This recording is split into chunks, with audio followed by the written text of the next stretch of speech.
Was a throne worth a daughter's captivity? Did a lost empire justify a sea of blood? Could a counterfeit emperor truly command an army? And most importantly, could a desperate duke outwit a cunning emperor? The air in 1081 Italy hung thick with the scent of salt and impending doom. Robert Guiscard, a man sculpted from granite and ambition, stood on the precipice of something colossal, a conquest that threatened to rewrite the maps of Europe. He wasn't driven by simple greed, not entirely. There was a simmering rage beneath his formidable exterior, a burning need to reclaim what he believed was rightfully his. Anatolia, the jewel of his family's eastern holdings, had slipped through his fingers, devoured by the relentless tide of the Seljuk Turks. His new Basilius, a pale and hesitant figure, was drowning in a swamp of insurrections, a chaotic mess threatening to swallow the entire empire whole. Robert, a man who'd weathered storms and crushed armies, saw a crack, a sliver of opportunity in the crumbling edifice of Constantinople. He'd spent years consolidating his power, building a naval force that shimmered with the promise of a daring assault. A force capable of shattering the carefully constructed walls of the Eastern Roman Empire. It wasn't simply about land, it was about legacy. About proving himself the rightful heir to a lineage stretching back to the glory days of Rome. And then, a twist of fate, a cruel manipulation by the Hautevilles, had snatched away his carefully planned marriage alliance with Helen, the daughter of the deposed Basilius. Suddenly, Helen wasn't just a pawn in a diplomatic game, she was a hostage, a bargaining chip dangling precariously over the abyss of war. Could a fake emperor truly sway a king? The whispers in Constantinople were a venomous cocktail of disbelief and suspicion. A wandering monk, presented as the genuine Michael, had arrived at Guiscard's court, a ludicrous spectacle draped in imperial robes and radiating an unsettling air of authority. The Pope, bless his pragmatic heart, had even succumbed to the charade, showering the counterfeit Basilius with deference and a letter of support, a document so riddled with doubt that it read like a desperate plea for divine intervention. It was a masterpiece of deception, a calculated gamble orchestrated by Guiscard's wily mind. The preparations began with a brutal efficiency. Robert, a man whose age was a carefully guarded secret, 64 years etched into the lines of his face and the steel in his eyes, rallied his vassals, men who'd grown weary of endless skirmishes and internal squabbles. For the first time in years, the threat of external enemies had vanished, allowing Robert to focus his resources on a single, audacious goal. Roger, his brother, was systematically grinding down the Muslim resistance in Sicily, a slow, methodical campaign that yielded valuable manpower and supplies. Jordan of Capua, once a formidable force, had become a shadow of his former self, a man haunted by the memory of his father's catastrophic defeat. Robert, ever vigilant, recognized Jordan's diminished state, a potential liability easily managed. Was it worth the price of a kingdom? The ships began to assemble, a flotilla of wooden hulks bristling with sails, a testament to Guiscard's burgeoning naval power. Ragusa, a small Adriatic state, contributed a surprising number of vessels, eager to profit from the impending conflict. A staggering 150 boats, a veritable armada, were ready to brave the treacherous waters of the Adriatic and the open sea. The army itself was a chaotic, improbable collection: Norman knights, seasoned mercenaries from Sicily and Greece, Lombard soldiers yearning for glory, and adventurers from across the known world, all united by the promise of plunder and the lure of a distant, glittering prize. The taxes levied to fund the expedition were exorbitant, squeezing the lifeblood out of the Italian countryside. Hostages, young men and women snatched from their families, served as a chilling reminder of the consequences of defiance. Could a desperate emperor truly change the course of history? Alexius Comnenus, the new Basilius of Constantinople, was a study in controlled fury. He'd inherited a kingdom teetering on the brink of collapse, plagued by internal dissent and the looming threat of a Norman invasion. The deposition of Michael, the previous emperor, was a calculated move by the Hautevilles, a desperate attempt to secure a favorable marriage alliance for Helen. But Guiscard, ever the opportunist, had seized upon the chaos, twisting the political fallout into a pretext for war. An envoy sent to gauge the situation in Constantinople returned with a chilling recommendation: postpone the invasion, capitalize on the shifting political landscape.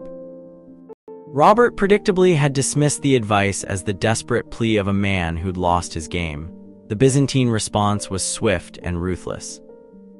Alexius, a man forged in the fires of military experience, unleashed a torrent of gold, showering King Henry of Germany with lavish gifts and promises of future rewards.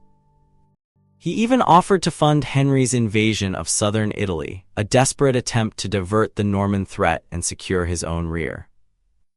Meanwhile, Byzantine agents, masters of intrigue and deception, worked tirelessly to sow discord among the Norman barons, whispering promises of wealth and power, urging them to rise up in revolt against Guiscard.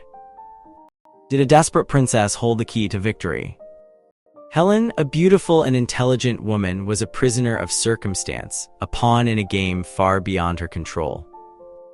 Her intended marriage to Constantine, a man out of favor with the court, had been abruptly cancelled, a deliberate act of humiliation orchestrated by the Hautevilles. Robert, however, recognized the strategic value of her captivity. Her status as a hostage, a symbol of Norman ambition, could be used to justify the invasion, to rally support, and to exert pressure on Constantinople. She was not merely a prisoner, she was a weapon. The first wave of the Norman invasion hit Valona, a strategically vital port city across the Adriatic from Otranto. Bohemund, Robert's eldest son, a warrior of immense strength and unwavering loyalty, led the charge, securing the port and establishing a crucial bridgehead.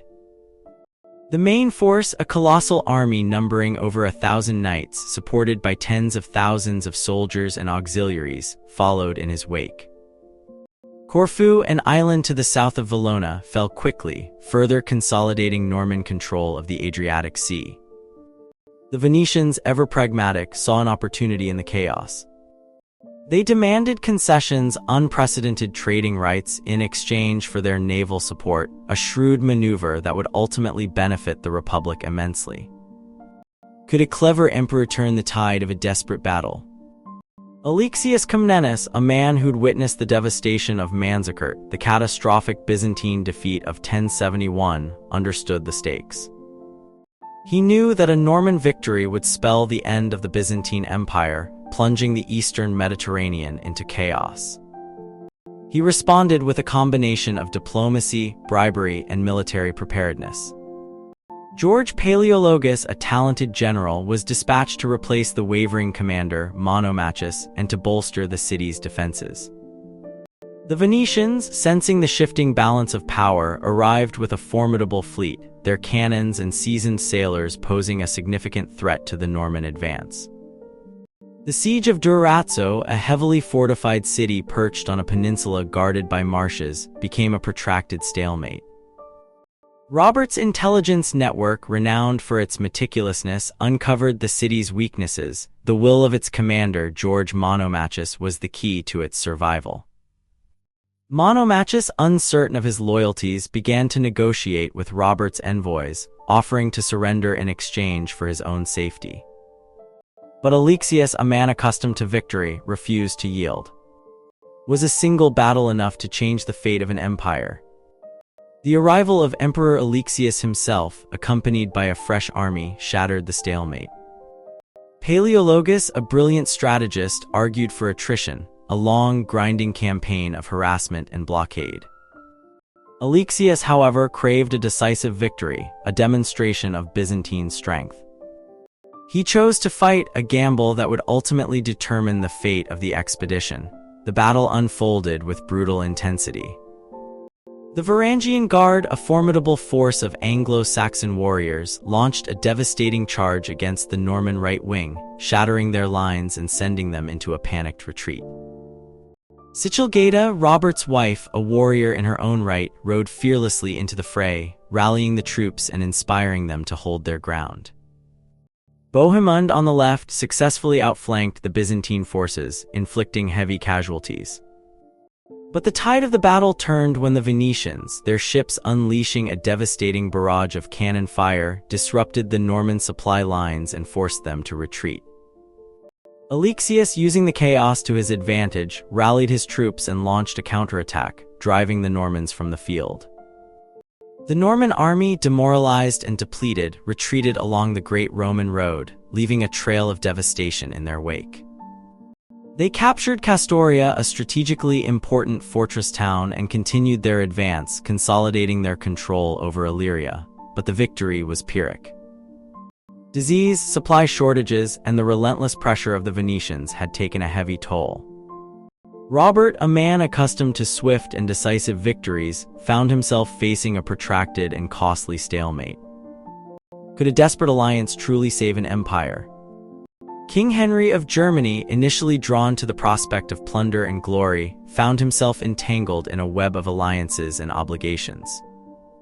He launched an invasion of southern Italy, attempting to divert the Norman threat and secure his own interests. But his forces were outnumbered and outmatched, and he was forced to withdraw after occupying the suburbs of Rome. The Pope, recognizing the futility of resistance, pleaded for Robert's assistance, but the Duke remained steadfast in his determination to complete his conquest. As the Norman army marched northward, Alexius continued to undermine their efforts, exploiting internal divisions and manipulating the political landscape. He secured the loyalty of the Serbians and Turks, turning them against the Normans. The siege of Durazzo finally fell in late February, not through a direct assault, but through the treachery of its foreign inhabitants. Robert, facing a crumbling front and a dwindling supply of resources, realized that his dream of conquering Constantinople was slipping away. Was ambition a fool's errand? The Norman expedition, a testament to Robert Guiscard's ambition and military prowess, had ultimately failed. Alexius, a shrewd and resourceful emperor, had outmaneuvered his opponent, exploiting his weaknesses and turning his strengths against him.